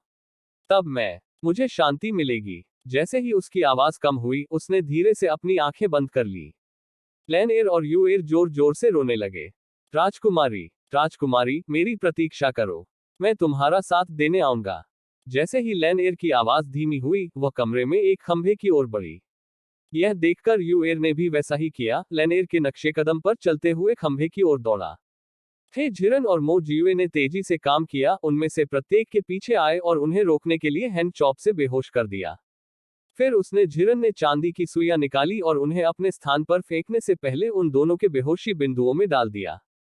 वह संत की भूमिका नहीं निभाना चाहती थी, लेकिन 2 जीवित लोगों को इस तरह मरते देखना कुछ ऐसी बात थी जिसके प्रति वह, एक आधुनिक आत्मा, उदासीन नहीं रह सकती थी। निस्संदेह, यदि वे अत्यंत दुष्ट लोग होते, भले ही उन्होंने आत्महत्या न की हो, तब भी वह व्यक्तिगत रूप से उन्हें विदा कर देती। चौथी राजकुमारी से इतनी सारी जानकारी प्राप्त करने के बाद दोनों ने अब यहां रुकने की हिम्मत नहीं की। अभी भी बहुत सी चीजें उनके करने का इंतजार कर रही थी। 7वें बड़े भाई की तुलना में बाकी सब कुछ कम महत्वपूर्ण था। दोनों इन पैलेस से बाहर आने के बाद उन्होंने गार्डों को गश्त करते देखा और हे झिरन ने सबसे पहले मो जियुए को रोका। फिर वह उन गार्डों पर चिल्लाई, शाही उपपत्नी का निधन हो गया है। शाही उपपत्नी का निधन हो गया है। जब गार्ड ध्वनि के स्रोत का पता लगाने की कोशिश कर रहे थे, तो हे झिरन ने मो जियुए को अपने साथ खींच लिया और उसे अपने स्थान पर ले गया।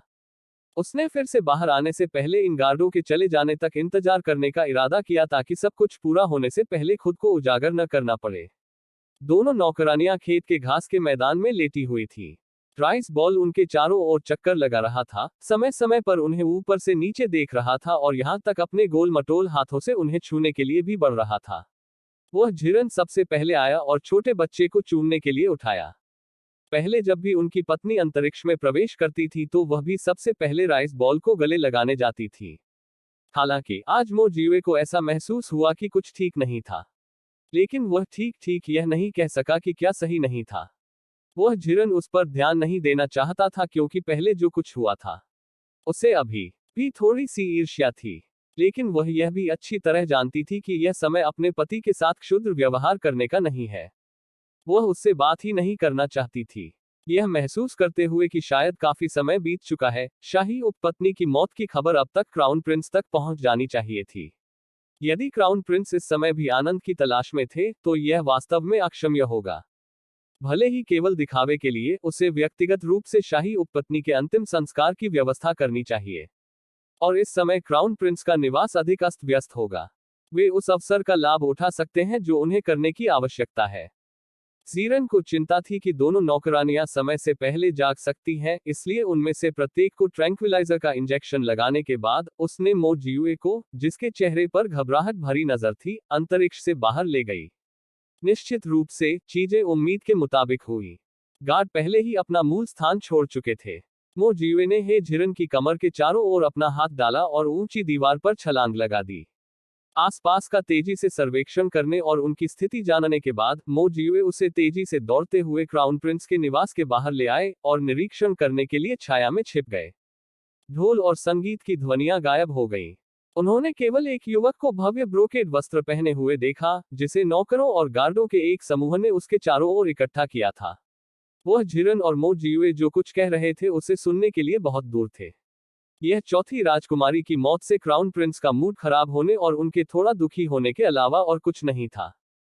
2025 में स्क्रूलेस डेंटल इम्प्लांट की कीमत क्या होगी? कीमतें देखें। 98.6% सटीकता के साथ यस बैंक के शेयर मूल्य का एआई विश्लेषण समूह ने क्राउन प्रिंस का अनुसरण किया, जैसा कि अपेक्षित था, चौथी राजकुमारी के निवास की दिशा में बढ़ रहा था। इस अवसर का लाभ उठाते हुए मो जियुए ने हे झिरन को क्राउन प्रिंस के आवास में घुसने के लिए लाया। इस जगह को पूरी तरह से शानदार और भव्य बताया जा सकता है। मो जियुए की राय में इसकी विलासिता का स्तर ग्रेट शुन शाही महल के बराबर था, जिससे पता चलता है कि यह क्राउन प्रिंस खुद का आनंद लेना जानता था। दोनों इधर उधर तलाश कर रहे कुछ नौकरों की नजरों से बचते रहे। निस्संदेह वह झिरन अपने छोटे से खजाने को भरने का मौका नहीं चूकेगी, एक भी ऐसी चीज को हाथ से जाने नहीं देगी जिसे वह ले जा सके। कुछ देर ढूंढने के बाद उन्हें यहाँ गू कीड़े वाली बोतल नहीं मिली। माँ गू वम संभवतः क्राउन प्रिंस के व्यक्ति पर ले जाई जा रही थी। कुछ चर्चा के बाद उन्होंने अनुमान लगाया कि शाही उपपत्नी के मामलों से निपटने के लिए क्राउन प्रिंस इतनी जल्दी वापस नहीं लौटेंगे। जब तक वे सातवें बड़े भाई को आसानी से ढूंढ सकते हैं और उसके शरीर से लावा गू कीड़े निकाल सकते हैं, सातवें बड़े भाई को कोई खतरा नहीं होगा। कालकोठरियों का सटीक पता लगाने के लिए मो जियुए ने एक नौकर को पकड़ा और उसे बाहर निकालने से पहले उससे पूछा और तेजी से हे झिरन को उस दिशा में लाया। कालकोठरियां क्राउन प्रिंस के निवास के उत्तर पश्चिमी कोने में स्थित थी। प्रवेश द्वार पर 4 गार्डों का पहरा था। उन दोनों ने अभी भी नौकरों की वर्दी पहन रखी थी, इसलिए वे आराम से टहल सकते थे। गार्डों को लगा कि वे कुछ कहने आ रहे हैं। हैरान रह गए। वे सभी हे झिरन द्वारा बिखेरी गई संवेदनाहारी दवा से स्तब्ध थे।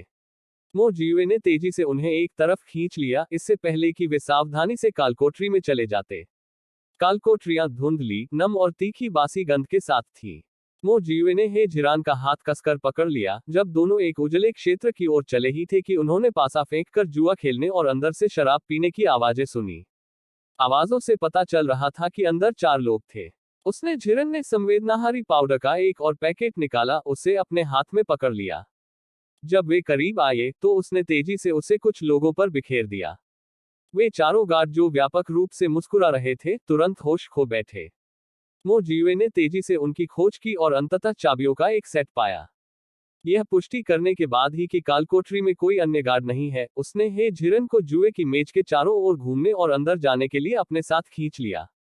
ये कालकोठरियां बड़ी नहीं थी, इनमें लोगों को कैद करने के लिए केवल 6 कमरे थे, लेकिन वे सभी खाली थे।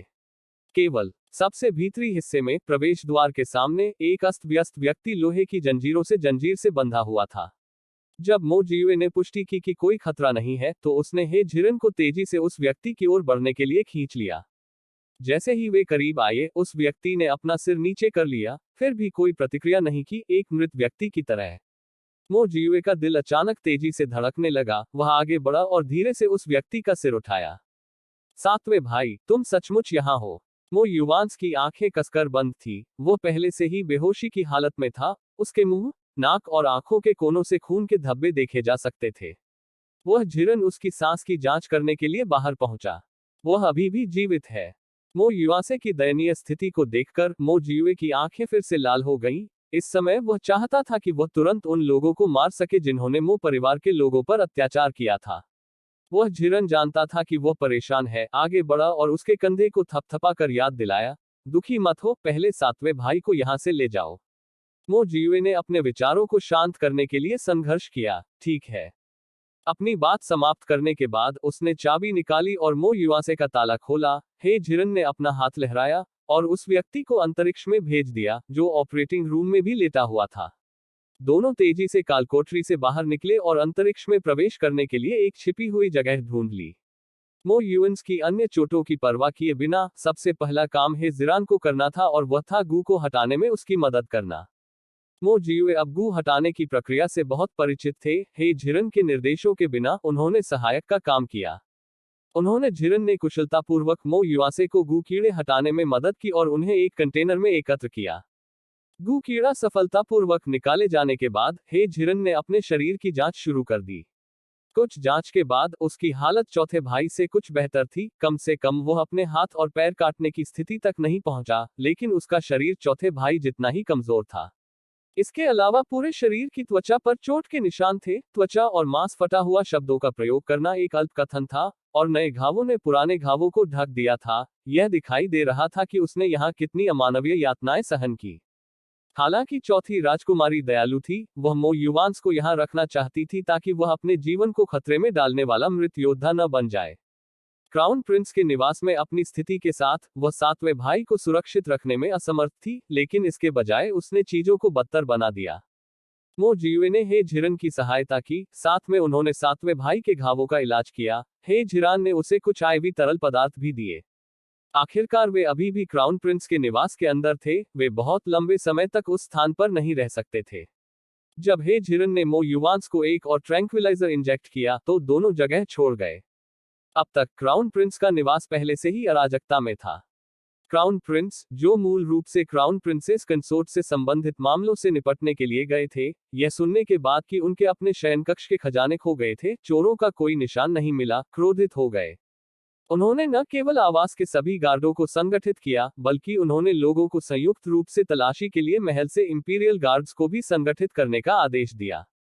इस समय न केवल क्राउन प्रिंस का निवास हाई अलर्ट पर था, बल्कि पूरी राजधानी में भी हर जगह इंपीरियल गार्ड तैनात थे। क्राउन प्रिंस के आवास में घूमते हुए मो जियुए और हे झिरन के पहनावे से दूसरों को संदेह नहीं हुआ, दोनों अभी भी अपने रात्रि निगरानी उपकरण पकड़कर हर जगह घूम रहे थे, कोई भी उनके लिए परेशानी पैदा करने नहीं आया। अब वे इस बात को लेकर अधिक चिंतित थे कि जल्द से जल्द उपपत्नी जियो को ढूंढा जाए और इस जगह को जल्दी छोड़ दिया जाए। दोनों को जल्द ही जियो कॉन्सुबिन का निवास मिल गया। क्राउन प्रिंस के निवास में इतनी बड़ी घटना घटने के साथ उपपत्नी जियो स्वाभाविक रूप से अभी तक बिस्तर पर नहीं गई थी। इस समय वह मुख्य कक्ष में कई नौकरानियों के साथ बैठी थी और बाहर से समाचार की प्रतीक्षा कर रही थी। समय की झिलमिलाहट में हे झिरन और मो जियुए ने उपपत्नी जियो सहित सभी लोगों को बाहर कर दिया, फिर जल्दी से खोज शुरू कर दी। यह उपपत्नी जियो वास्तव में पसंदीदा थी, उसका शयनकक्ष सभी प्रकार की कीमती प्राचीन वस्तुओं, चित्रों और गहनों से सुसज्जित था। उसके आंगन में एक मध्यम आकार का खजाना भी था। मो जियुए और हे झिरन ने दरवाजा तोड़ दिया। एक पल के लिए स्कैन किया, फिर मो जियुए ने कहा, इनमें से अधिकांश चौथी राजकुमारी के दहेज है। उसने उस वर्ष चौथी राजकुमारी के दहेज की सूची देखी थी, इसलिए वह अपने सामने मौजूद वस्तुओं से अपरिचित नहीं था। क्राउन प्रिंस के आवास में मौजूदा अराजकता के कारण उन्हें अभी भी बाहर की स्थिति के बारे में पता नहीं था और उन्होंने यहां ज्यादा देर तक रुकने की हिम्मत नहीं की। विशेष रूप से डैन पाई के लिए, मो जियुए के अनुसार उस समय इसे मूल रूप से एक छोटे लकड़ी के बक्से में रखा गया था। यह पता लगाने के लिए कि क्या वह छोटा लकड़ी का बक्सा इन कई वस्तुओं में से था, उनके पास पर्याप्त समय नहीं था। वे केवल तब तक प्रतीक्षा कर सकते थे जब तक कि अंतरिक्ष में इसे दोबारा जांचना सुरक्षित न हो जाए।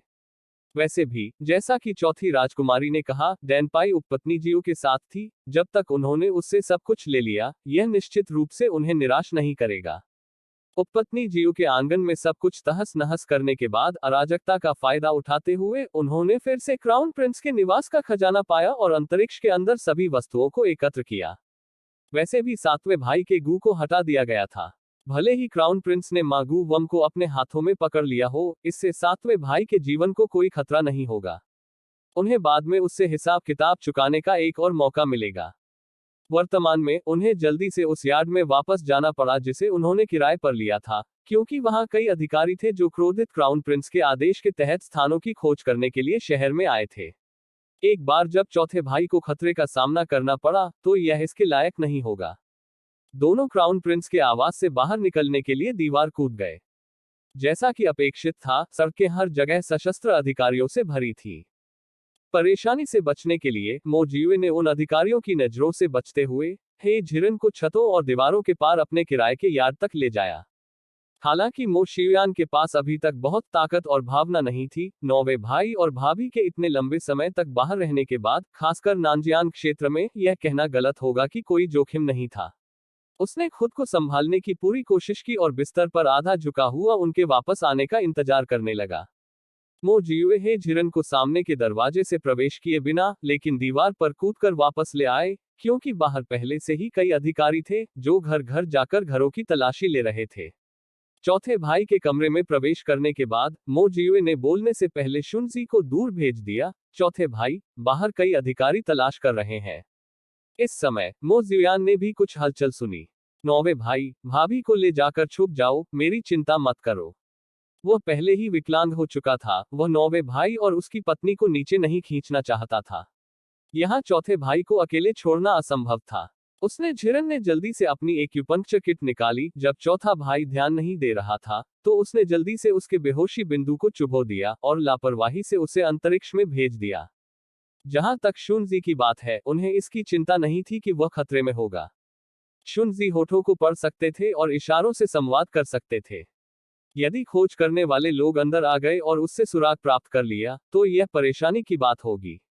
इस विचार के साथ मो जियुए एक हाथ काट कर बाहर गया और शुनजी को नीचे गिरा दिया और उसे अस्थायी रूप से छिपने के लिए चौथे भाई के साथ अंतरिक्ष में ले आया। अंतरिक्ष में प्रवेश करने के बाद हे झिरन ने चौथे भाई की बेहोशी का फायदा उठाया और प्लाज्मा का एक और बैग उसमें चढ़ा दिया। उनके अंतरिक्ष में प्रवेश करने के कुछ ही समय बाद बाहर के खोजी अधिकारी अंदर घुसे। बेशक खोज का परिणाम कुछ भी नहीं था। दोनों को बाहर जाने की कोई जल्दी नहीं थी, बस जगह में अपना पेट भरने के लिए कुछ खाने के बाद वह झिरन दो नौकरानियों की स्थिति की जांच करने के लिए खेत में गया। दोनों नौकरानियां इस समय भी बेहोश थीं, लेकिन हे झिरन को स्पष्ट रूप से पता था कि चौथे भाई सहित वे लगभग 1 घंटे बाद जागेंगे। सातवें भाई के लिए वह बेहोश रहा और वह झिरन यह निर्धारित नहीं कर सका कि वह कब जागेगा। अपने स्थान को अधिक लोगों के सामने उजागर न करने के लिए वह झिरन चीजों की जांच करने के लिए अकेले ही बाहर चला गया। साफ था कि उनके आंगन का दरवाजा जबरदस्ती तोड़ा गया था। घर का दरवाजा भी खुला था और बिस्तर पर बिछावन भी अस्त व्यस्त था। साफ था कि इस जगह की तलाशी उन अधिकारियों ने पहले ही कर ली थी। चूंकि इसकी खोज की गई थी, इसका मतलब था कि यह फिलहाल सुरक्षित रहेगा। इसलिए वह फिर से अंतरिक्ष की ओर मुड़ी और सभी को बाहर ले आई। शुनजी सबसे पहले जागने वाले व्यक्ति थे। वह अचानक बाहर निकला और पाया कि कमरे में अब कई और लोग थे। वह थोड़ा भ्रमित था, लेकिन यह देखकर कि उसका मालिक भी वहां था, उसे आराम महसूस हुआ। शुनजी उठे, उनकी दुखती गर्दन पर मालिश की, इशारा किया कि वह बाहर जाकर देखेंगे, फिर चले गए। मो शियुयान और मो यूनसे को स्वस्थ होने की जरूरत थी। जिस यार्ड को उन्होंने किराए पर लिया था उसमें अब केवल 2 कमरे थे। सौभाग्य से बिस्तर इतने बड़े थे कि उन पर 2 लोगों के लेटने पर भीड़ महसूस नहीं हुई। जहां तक एयर और यूएर का सवाल है, उनके जागने के बाद मैडम नोवी उनसे कुछ सवाल पूछेगी। यदि वास्तव में उनके पास जाने के लिए कहीं नहीं होता तो वह उन्हें उत्तर पश्चिम में एक साथ ले आती। परिवार को पहले ही कई बेटे जीवित मिल चुके थे। चाहकर भी इस खबर को गुप्त नहीं रखा जा सका। इसके अलावा लीक होने के बारे में चिंता करने की कोई और बात नहीं थी, इसलिए चिंतित होने की कोई जरूरत नहीं थी कि ये दोनों रहस्य उजागर करेंगे। लैन एयर और यू एयर दोनों स्वस्थ थे। वे मो भाइयों की तुलना में तेजी से जाग गए। दोनों को धीरे धीरे जागते देख हे झिरन ने उनके पास चलने की पहल की। लैन एयर ने सबसे तेज प्रतिक्रिया व्यक्त की। यह महसूस करते हुए कि माहौल ठीक नहीं है, वह तुरंत खड़ी हो गई और हे झिरन को पूरी तरह से नजरअंदाज कर दिया। वो पूरे कमरे को छानने लगी। राजकुमारी, राजकुमारी कहाँ है? यूएर भी उठे और संदेह से पूछा, यह जगह कहाँ है? झिरन को पता था कि इस समय उनकी तबीयत ठीक नहीं है, इसलिए बोलते समय उसने अपना लहजा बहुत नरम कर लिया। आपने क्राउन प्रिंस का निवास छोड़ दिया है। यह सुनकर लैन एयर मुड़ी और बाहर भाग गई। मैं वापस जा रहा हूँ। राजकुमारी अभी भी वहां अकेली पड़ी है। उसने झिरन ने दरवाजा बंद कर दिया। चौथी राजकुमारी चली गई है। क्या आपको लगता है कि अगर आप वापस जाएंगे तो क्राउन प्रिंस आपको छोड़ देगा? लैन एयर ने जिद करते हुए कहा, हमें किसी को छोड़ने की जरूरत नहीं है। हम सिर्फ राजकुमारी के साथ रहना चाहते हैं। इस बिंदु पर वह झिरन अब यह नहीं बता सका कि ये दोनों वफादार थे या अज्ञानी। उसने असहाय होकर सलाह दी, यह स्पष्ट है कि चौथी राजकुमारी को दक्षिणी सीमा के राजकुमार ने मार डाला था। क्या आप उसका बदला नहीं लेना चाहते? बदला लें? लैन एयर ने आत्मनिंदा भरी हंसी छोड़ी।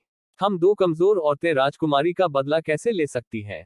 आप सम्राट शुनवु को संदेश भेज सकते हैं कि उनकी बेटी की मृत्यु हो गई है।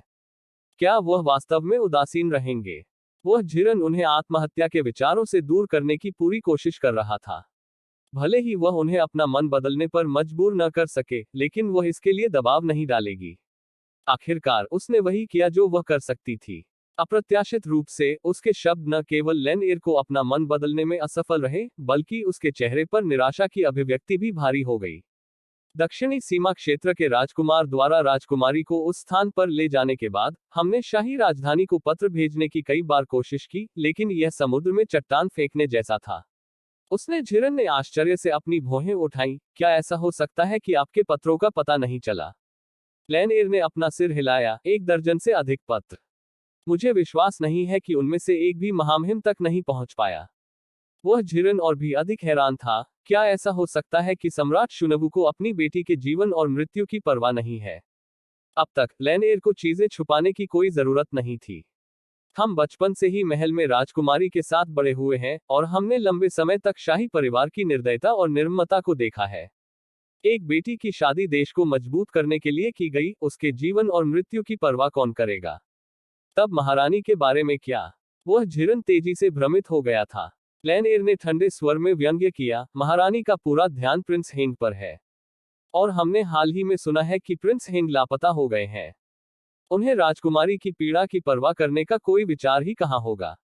वह झिरन, ठीक है, ऐसा इसलिए था क्योंकि वह बहुत लंबे समय तक सौहार्दपूर्ण मो परिवार के घेरे में रही थी, इसलिए वह शाही परिवार में रिश्तेदारी की कमी को भूल गई थी। भले ही सम्राट शुनवु चौथी राजकुमारी के लिए न्याय मांगने को तैयार न हो, तो क्या अगला सम्राट भी आंखें मूंद लेगा? अगला सम्राट? लैनएयर ने इतना दूर तक नहीं सोचा था। अब जब हे झिरन ने इसे उठाया था, तो उसे इसके बारे में गहराई से सोचना पड़ा। दाशुन में सिंहासन पाने की सबसे अधिक आशा रखने वाले केवल दो राजकुमार प्रिंस हेंग और प्रिंस क्यूई थे। अब प्रिंस हेंग का ठिकाना अज्ञात था। केवल प्रिंस क्यूई ही बचा था। प्रिंस हेंग को बचपन से ही महारानी ने यह सिखाया था कि उनकी नजर में केवल सिंहासन है। उसी मां से जन्मी अपनी बहन से उसका कोई संबंध नहीं था। वास्तव में वह हमेशा चौथी राजकुमारी से इस बात से नाराज था कि वह एक लड़की थी और सिंहासन के लिए प्रतिस्पर्धा करने में उसकी मदद करने में असमर्थ थी। प्रिंस क्यूई अलग थे। वह बचपन से ही सौम्य और विनम्र थे और अपनी बहन चौथी राजकुमारी का बेहद सम्मान करते थे।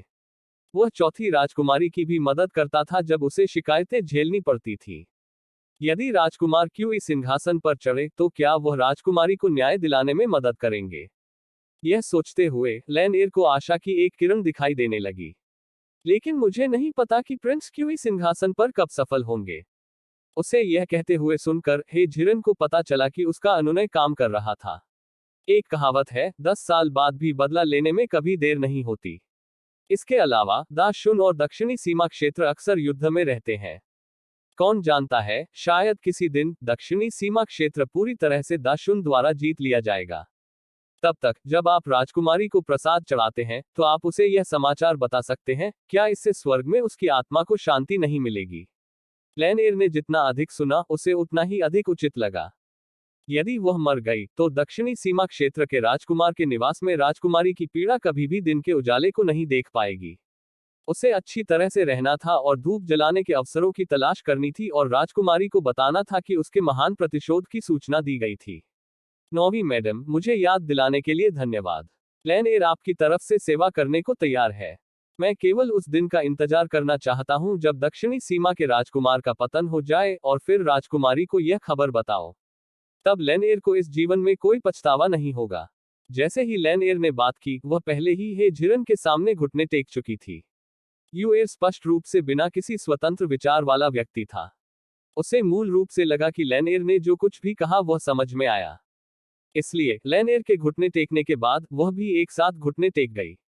उसने झिरन को उनकी मदद करने में कोई जल्दी नहीं की। उन्हें उत्तर पश्चिम में लाने से पहले उसे बदसूरत सच्चाई स्पष्ट करनी थी। आपने मो परिवार पर छापे और निर्वासन के बारे में सुना होगा। उस समय केवल एक मो बेटा जीवित बचा था, मेरे पति मो जियुए। जैसे ही वह बोल रही थी, उसकी नजर उन दोनों पर पड़ी जो अभी भी बिस्तर पर बेहोश पड़े थे। आज हम क्राउन प्रिंस के आवास में घुस गए और सातवें भाई को सफलतापूर्वक बचा लिया। इस मामले को शायद लंबे समय तक गुप्त नहीं रखा जा सकता है, लेकिन मुझे उम्मीद है कि यह खबर आपके मुंह से नहीं निकलेगी। लैनएयर ने तुरंत वादा किया, नौवीं मैडम, निश्चिंत रहें। लैनएयर कसम खाती है कि वह इस बारे में कभी बात नहीं करेगी। इस शख्स की रक्षा के लिए राजकुमारी ने भी अपनी जान गंवा दी थी। यहाँ तक राजकुमारी की खातिर उसे मो परिवार के लिए इस मामले को छुपाने में मदद करनी पड़ी। उसके ईमानदार रवैये को देखकर हे झिरन ने कहा, अब हम उत्तर पश्चिम के ग्रामीण इलाकों में रहते हैं। यदि आप ऐसे कठिन दिनों के लिए अभ्यस्त नहीं हो सकते हैं, तो मैं आपको वहां जाने के लिए मजबूर नहीं करूंगा। इसके अलावा हम अपने परिवार में आलसी लोगों को नहीं रखते हैं। आपका तो जिक्र ही नहीं, मेरी सास और नंद भी हर दिन काम करती है। वह झिरन चिंतित था कि चाहे चौथी राजकुमारी को कोई भी पसंद न हो, वह अभी भी देश की राजकुमारी थी। महल की नौकरानियां जो उसके साथ दक्षिणी सीमा पर जा सकती थी, वे महल की नौकरानियों में उच्चतम श्रेणी की होनी चाहिए। उनके मन में महल में प्रथम श्रेणी की नौकरानियों को मूल रूप से काम करने की जरूरत नहीं थी, उन्हें केवल कुछ तुच्छ दैनिक मामलों में अपने मालिकों की मदद करने की जरूरत थी। वह दयालुतापूर्वक उन्हें अपने साथ लाना चाहती थी, लेकिन क्या होगा अगर वह दो लोगों को वापस लाती जो अपना कंधा नहीं उठा सकते थे या अपना हाथ नहीं उठा सकते थे? क्या यह बोझ नहीं होगा?